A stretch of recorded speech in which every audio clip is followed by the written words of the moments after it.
हे विचारायला आवडेल की मेधा कुलकर्णी हे तुमच्या आयुष्यात 10वी नंतर आलं, राईट? बरोबर. त्याच्या आधी कुठले असे टीचर होते की त्यांना तुम्हाला त्यांच्याबद्दल खूप आदर तर सगळ्यात टीचर मिळत, पण एक विशिष्ट मनात डर की ह्यांनी मला खूप सांभाळून घेतलं, की ह्यांनी ह्या गोष्टी मी नाही बघितलं की माझी आज अवस्था किंवा माझी आज शारीरिक दृष्ट्या जी कमीपणा आहे तिकडे न बघता माझ्या ऍक्च्युअल मनावरती प्रेम केलं.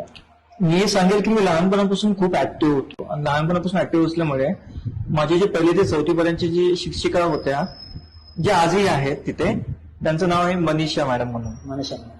मनीषा मॅडम म्हणजे त्यांनी मला लहानपणापासून कमरेवर उचललंय. शिक्षिका असून त्यांनी कधी हे विचार नाही केला की मी शिक्षिका असून मी ह्याला का उचलू. त्यांनी मला एवढं प्रेम दिलंय त्यांच्या मुलासारखं, आणि लहानपणापासून त्यांनी मला पाहिलं आजपर्यंत. त्यांनी मला खूप गायडन्स दिलाय, प्रेम दिलंय, मला नेहमी माझ्यासोबत राहिल्यात आणि मला मोटिवेशन देत राहिलेत की तू करू शकतो. मी हायस्कूलला वगैरे असताना देखील माझे जे हायस्कूलचे टीचर्स होते, घाटकर मॅडम किंवा माझे आठवण आहे की वाघमारे मॅडम म्हणून होत्या, असे बरेचसे टीचर्स होते जे खूप जास्त मला मोटिवेट करत राहायचे.